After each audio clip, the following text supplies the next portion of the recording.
ভজন মহল মানে যার সহজ কথায় যার যেমন ভাব তার তেমন লাভ। তো এখন এখানে আপনারা কে কোন ভাবে এসেছেন আমি তো ঠিক জানি না। তাই আমি বলি কি যে ভগবানকে যারা ঐকান্তিক মনে ভালোবাসে, যে ভগবানকে যারা ঐকান্তিক মনে দেহ মন প্রাণ সমর্পণ করে যারা ভগবানকে ভালোবাসে তাদেরকে এক কথায় বলা হয় আস্তিক। যারা ভগবানকে ভালোবাসে, যারা ভগবান বিশ্বাসী, ভগবত বিশ্বাসী, তাদের এক কথায় বলা হয় আস্তিক। তাহলে যারা ভগবানকে ভালোবাসে তাদেরকে বলা হয় আস্তিক। তাহলে যারা ভগবানকে ভালোবাসে না তাদের কি বলবেন? নাস্তিক। হ্যাঁ, মনে রাখবেন যে আসনটায় বসে আছে এটা কোন নাস্তিকের আসন নয়, এটা একটা আস্তিকের আসন। জেনে হোক না জেনে হোক, কেনে হোক অজ্ঞানে হোক, বুঝে হোক না বুঝে হোক, যে আসনটায় বসে আছেন এটা বেশ ভারী আসন। আর আপনারা বেশ ভারী শ্রোতা। কেন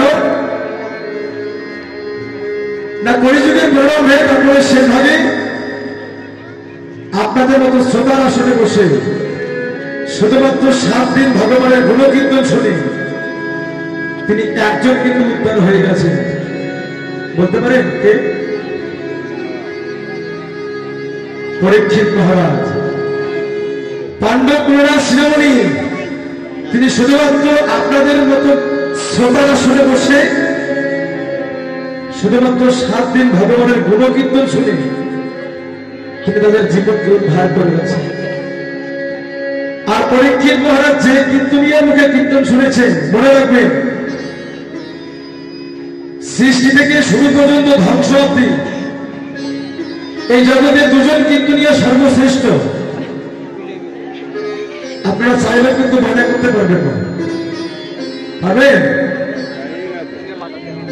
জগতের মধ্যে সর্বশ্রেষ্ঠ 2জন কীর্তনিয়া নাম শুনবেন? হ্যাঁ, একজন হচ্ছে নারদ মুনি আর একজন হচ্ছে শুকদেব গোস্বামী। নারদ গোস্বামীর যে কীর্তন তাকে বলা হয় নারদীয় কীর্তন, যে কীর্তনে শুধুমাত্র গান বেশি কথা কম। আর শুকদেব মহারাজের কীর্তনটা হলো কথা বেশি, সেখানে কোনো গান নেই। আর এই শুকদেবের কীর্তন ও নারদীয় কীর্তন দুইয়ের সংমিশ্রণ মিলনে এই বাংলার বৈষ্ণব পদাবলী। আপনারা চাইলে শুধু গান বলবো না, আর চাইলে শুধু কথা বলবো না, কথা হবে গান হবে। যাই হোক, মনে রাখবেন এই যে আপনাদের মতো শ্রোতার আসনে বসে পরীক্ষিত মহারাজ উদ্ধার হয়ে গেছে। ভগবানকে পেতে গেলে ভক্তের মধ্যে যে নখানা ভক্তি থাকে এই ভাবটা বেশি হয়ে গেছে।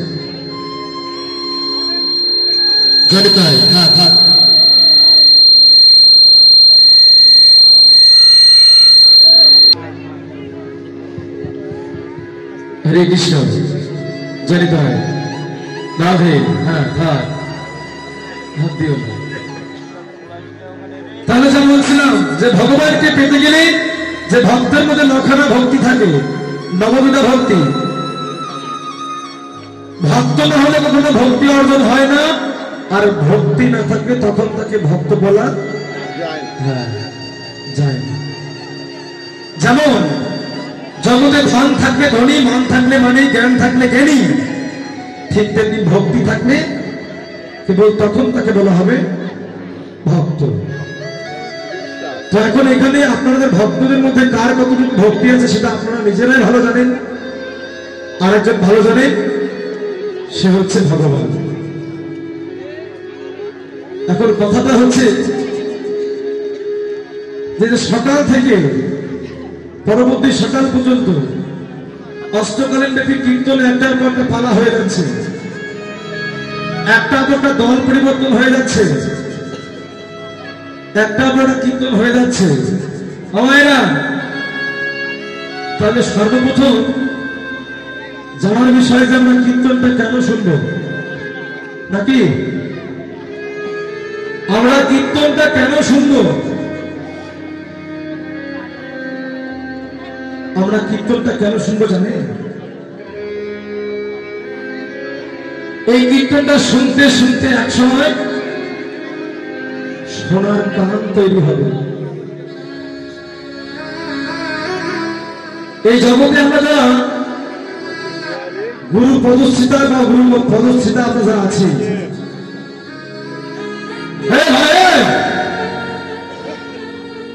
তোমার দীক্ষা হয়েছে না? যদি কাউকে বলা হয় ভাবে, হ্যাঁ তোমার দীক্ষা হয়েছে? হ্যাঁ দীক্ষা হয়েছে। গুরুকরণ করেছ? হ্যাঁ করেছি। তা ভাই মন্ত্রটা মনে আছে? ভুলে গেছি। সেই কবেকার কথা। 10 বছর আগে দীক্ষা নিয়েছি, 15 বছর আগে দীক্ষা নিয়েছি, সে মন্ত্র কি আর মনে থাকে? যদি এরকম হয়ে থাকে আবার আশ্রয় নিন, আবার আশ্রয় নিন, অভ্যাস করুন। একদিন হবে না। এজন্য গীতায় ভগবান অভ্যাস যোগের কথা বলেছেন। অভ্যাস করতে হবে। এই যে কীর্তন শুনতে বসেছি কেন, তার কারণ এই যে শুনতে শুনতে শুনতে এক সময় অভ্যাস হয়ে যাবে। আর অভ্যাস হতে হতে সোনার কান তৈরি হবে। সোনার কান, সোনার। এ কান রূপার নয়, লোহার নয়, তামার নয়, সোনার কান। আর এই সোনার কান কবে কাজে লাগবে জানেন? যেদিন আপনি মৃত্যু সজ্জায় শোধিত থাকবেন, যেদিন আপনার কর্ণে ভগবানের বাঁশি বাজবে, এ বাঁশি অক্ষয়, এ বাঁশি অক্ষয়, এ বাঁশি শাশ্বত সনাতন, এ বাঁশি একদিন সবার কানে বাজবে। একদিন সবাইকে ভগবানের ডাক শুনতে হবে। এ ডাক সবারে আসবে। যেদিন আপনি মৃত্যু সজ্জায় শোকিত থাকবেন, সেদিন আপনার পাশে বসে, মেয়েরা কথা নয়, ভালো করে শুনুন, সেদিন আপনার সন্তান বসে কাঁদবে, সেদিন আপনার স্ত্রীরা বসে বসে বসে কাঁদবে, আপনার কন্যা কাঁদবে, আপনার বন্ধু কাঁদবে, এরা সবাই কাঁদবে। মায়েরা, আপনারা তো সেই কান্নাটা দেখতে যান নাকি? আপনার স্ত্রী কাঁদবে, বন্ধু কাঁদবে, সন্তান কাঁদবে, সবাই কাঁদবে। কিন্তু প্রকৃতপক্ষে জানেন তো, এদের সবার কান্নার ভেতরে একটা চাওয়া থাকে। এদের কান্নার ভেতরে একটা চাওয়া থাকে। সন্তান কেটে বলে যে, বাবা এতটুকু বয়স আমার, তুমি আমায় ছেড়ে জগৎ থেকে চলে গেলে, সংসারের বোঝা আমার মাথায় উঠলো, আমি তো সংসারটাই বুঝি না।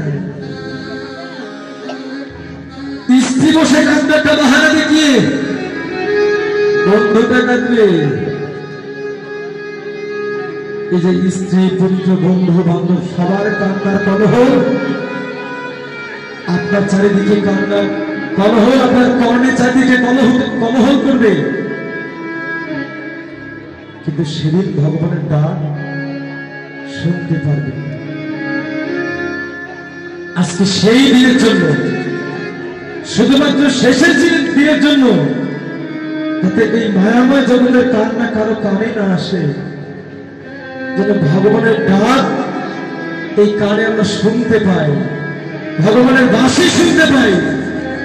সেই বাঁশি শোনার জন্য শেষের দিনের জন্য এখন থেকে সারাটা জনম ধরে আমাদের অভ্যাস করে যেতে হবে। এটাই গৌর হরিবল, হরি হরি।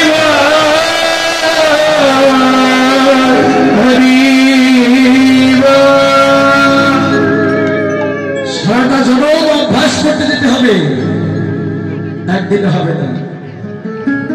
তাহলে আসুন আমরা এখন লীলা স্মরণ করব। ইতিপূর্বে আস্বাদন করলে ভগবান শ্রীকৃষ্ণের অপরাঙ্গনের লীলা, শ্রী শ্রী উত্তর গোস্ব লীলা। কিন্তু এখন আমার ভাগ্যে যে পালাটা পড়েছে এটা কিন্তু লীলা নয়।